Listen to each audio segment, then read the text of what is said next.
Hi, and welcome to my review and discussion of Easy by Tammara Webber. And I tried to take notes, so I'm going to try and be coherent, but who knows what's going to happen. So this is a young adult novel, or a new adult novel, sorry, and it is so hard to do a synopsis for this. It is about a girl named Jacqueline, and she goes through a couple kind of tough things right at the beginning of the book. And she ends up meeting this guy named Lucas, and they both have issues that they need to work through, and they sort of work through them together and sort of work through them independently, and they develop a friendship and a love relationship, I guess. I feel like I don't want to do a synopsis for this because I didn't really know what it was about when I went into it, and I'm glad I didn't. But if you want a synopsis, I will link the Goodreads page or something below so you can read whatever they say. I gave this 5 out of 5 stars. I actually picked it up one day, and it was a weekend, which I don't normally read on the weekends, just because, I don't know, I needed something to do, and I was only going to read for an hour, and then I was going to go work on cleaning my apartment. And so I set an alarm on my phone, and when an hour came up, I was like, no, I have to keep reading. And I kept resetting the alarm and resetting the alarm until I finished the book. I cannot stop thinking about it. It's been a week since I read it, and I cannot stop thinking about this book. It's so in my head. I haven't felt this way about a book in a long time, and I know what book I'm thinking of when I'm thinking of a book that's made me feel this way. And I'm not going to say what it is just because I feel like that would give away things in here because they have similar content. Neither of the characters bothered me at all. Where Jacqueline's telling the story and she never bothered me. Lucas's behavior with her never bothered me.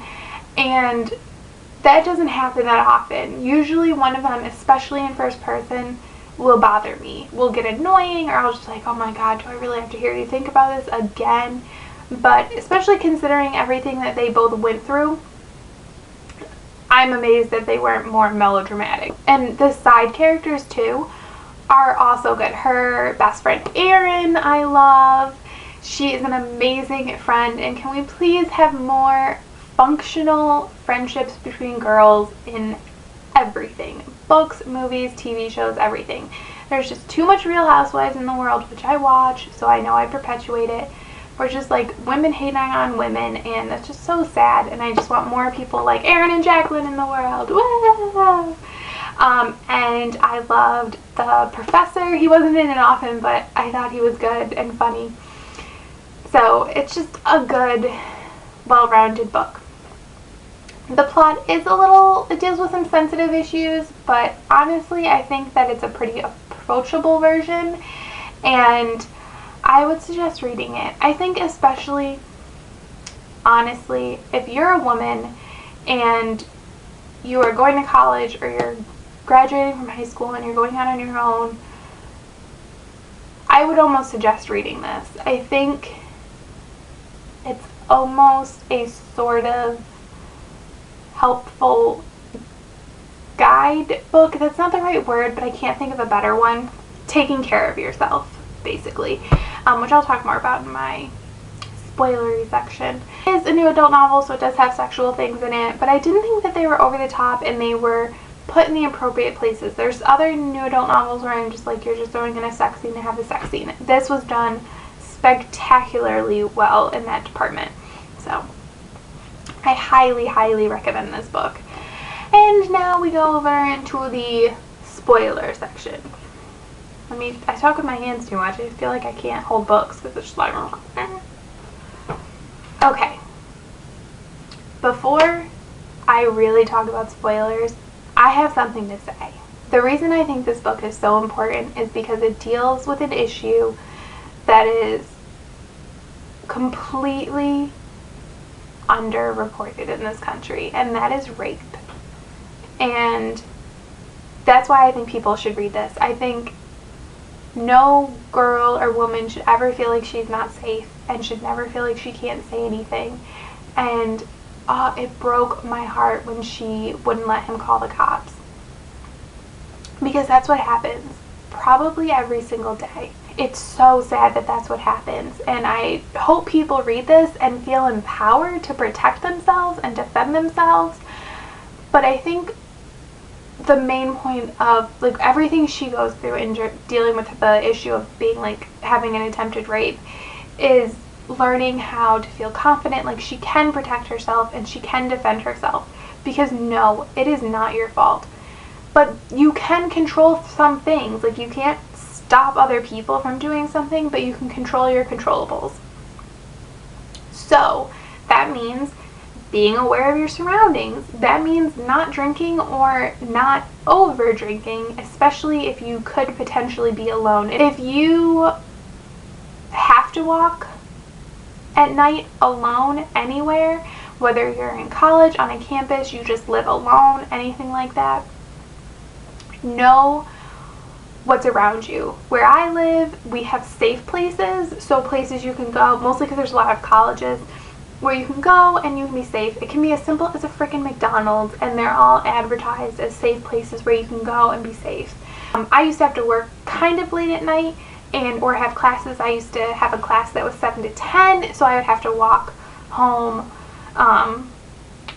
at 10 o'clock at night, or even a little later if we ran late, or if I had to like meet somebody afterwards, or if if I had to meet somebody at like 9 o'clock at night and we worked on a project until 11 or 12, and then walking late.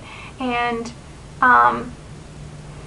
know which days are particularly dangerous. If you're in college, probably Thursdays, Fridays, and Saturdays are probably your most dangerous nights, but really any night, just be aware. I would, personally, what I would do is I'd call my roommate, or I would call a friend, or I'd call my parents if it was early enough, and I just didn't feel safe. I personally suggest having your phone with you so that you can do something if you have to, instead of having to dig for it. You can do the whole key thing where you put your keys in your like hand or whatever. I actually carry my keys with me if I'm walking to my car, day or night, so I can get in my car faster. That's something you should do. Be aware of who's around you, be aware of what they're doing.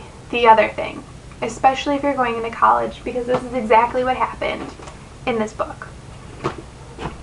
In my experience and in my knowledge, from what I know, the most dangerous night on a college campus for a woman is Halloween, or a Halloween weekend.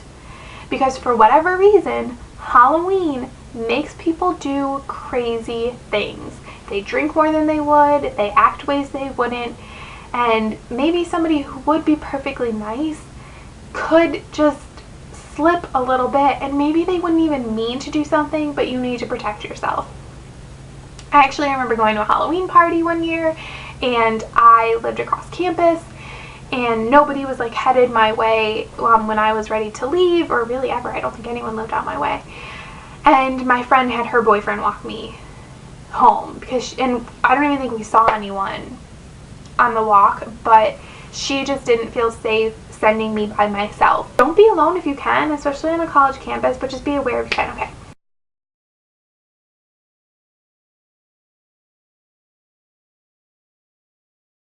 I'm gonna get off my soapbox now because, breaks my heart. And actually talk about this book now. But that's why I think this book is good, is I think it can empower you and can show you that there are ways to protect yourself. Just because you're a woman and you're weaker doesn't mean that you're completely susceptible to what's going on around you. Which I thought, by the way, she did an amazing job with. So much of this story is Jacqueline's journey through her breakup with Kennedy, who's a douchebag, and dealing with the multiple, basically, assaults that she experiences, and coming in her own and feeling confident enough to protect herself and defend herself and know that she can rely on herself. And she just, Tammara Webber just does a great job with that. And I'm so glad she included all those things. It's not like she just meets another dude and he like fixes her. She does work on those things herself, and I'm just so glad she did. I loved the self-defense class. Like I said before, I love Erin. I was so scared that when she told Erin what had happened with Buck, that Erin was just not going to believe her, and the fact she just like, never even questioned it is just amazing. And that she ended up breaking up with her boyfriend over it because he didn't believe them, and that's an amazing friend. And I'm so glad that that's how Tammara Webber wrote this book. Moving on from the rapey parts, oh, that sounds so wrong, rapey parts, to like the actual love story between Lucas/Landon and Jacqueline. I really liked it. I thought it was done really well. It was like appropriately slow. Like they were clearly attracted to each other, but she had been through a lot. Like she had broken up with a long-term boyfriend, or had been broken up with, which is almost even worse, and then dealt with the assault. And so I thought it was good that they had like a slower relationship. And I actually liked the whole Landon Lucas thing. I called it. I knew that they were the same, but I kind of like that I feel like she almost had to get to know Lucas through the Landon tutor thing, so that she wouldn't just associate him with what happened that night at the party. So that then she could see him as more than this savior guy. She could see him as just this funny, flirty, normal guy almost. And then she was able to put them together. And I'm glad she wasn't like super angry about it. I think sometimes stuff like that is just like thrown in for manufactured drama and is over the top and everything. So I'm glad she was like appropriately upset but moved on. Oh, and Lucas's story, oh my gosh, breaks my heart. That's what with his mom, that he went through those things. That is so sad. Like, I like don't even know what to say about that. That's horrible, and like no child should ever have to go through something like that. But you know, he grows from it and he changes, and I think it makes him a better match with Jacqueline, because he's like able to help her and she's able to help him, because he is clearly not moved on either. So that's cool. Oh, and then does anyone else get the feeling that Kennedy, her ex-boyfriend, is like Warner from Legally Blonde? Like, I'm sorry, but they're basically the same person. Like, he wants to be a lawyer, but he probably wants to be a senator. Or no, he does want to be a politician, because he's like, oh, I'm Kennedy and you're my Jackie. Ugh, douchebag move. Don't be changing people's names. That's what happened. So I said in my, that I had felt about another book. I'll talk about that here, because I don't really care now, because I just didn't want to spoil this. The other book I was talking about was Blue-Eyed Devil by Lisa Kleypas, which deals with a woman who is verbally, physically, and sexually assaulted by her husband, and then her like escaping that and dealing with moving on and like being able to have a relationship with another person. And in that book, her name is Haven, and her husband hates it. He thinks it sounds like trashy or something, so he makes her go by her middle name, Marie. And I think that's so funny, because that's kind of like what, not that Kennedy is like, I don't think Kennedy is a bad guy in the same way like Buck is a bad guy, but he's just, I feel bad for whoever marries him, even though he's a fictional character. But yeah, doesn't he remind you of Warner? Like, he wants to be a politician, and he's just all about image and marrying the right person to like further his career, I feel like. Because right now he just wants to like sow his wild oats so he can then later like move on, and he thinks he can get Jacqueline back because she'll look good on his arm and everything. I expected him to be like, you're too blonde for me, even though she's blonde. Oh no, she is blonde. Similarities. If you've read it and you think Kennedy reminds you of Warner from Legally Blonde, let me know. So that is my discussion video for Easy. I feel like I'm really bad at doing these videos. If you want to like provide me nice, not horrible, mean feedback on my reviews and discussions, let me know. I just don't really know what format to do them in, and I try to take notes and then I feel like I just ramble anyways, so I don't know. But thank you for watching. Bye! And I hit myself in the face.